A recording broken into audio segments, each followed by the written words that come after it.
আমরা লক্ষ্মী পূজা করি, কিন্তু বিশ্বের সবথেকে ধনী দেশ আমেরিকা। আমরা সরস্বতী পূজাও করি, কিন্তু পড়াশোনা এবং উদ্ভাবনে চীন অনেক এগিয়ে। আমরা বিশ্বকর্মা পূজাও করি, কিন্তু ইঞ্জিনিয়ারিং এবং প্রযুক্তিতে জার্মান সবার আগে।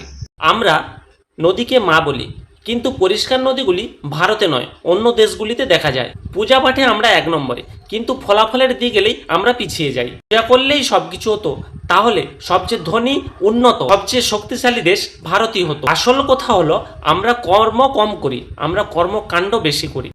আমরা রামকে পূজা করেছি, আমরা কৃষ্ণকেও পূজা করেছি, কিন্তু তাদের কাছ থেকে কি শিখেছি?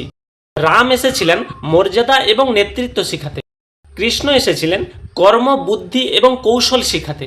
কিন্তু আমরা তাদের শিক্ষাকে গ্রহণ না করে শুধুমাত্র মন্দিরেই বসিয়ে রেখেছি। কৃষ্ণ বলেছিলেন কর্মই পূজা, কিন্তু আমরা সেটাকে বানিয়ে ফেলেছি পূজাই কর্ম। দীপাবলিতে আমরা লক্ষ্মীর সাথে গণেশকেও পূজা করি, কারণ ধনের সাথে বুদ্ধিও জরুরি। নইলে টাকা তৈরি হতেও সময় লাগে না, টাকা নষ্ট হতেও সময় লাগে না। শুধু হাত জোড় করলেই নয়, হাত চালালেই জীবন বদলায়।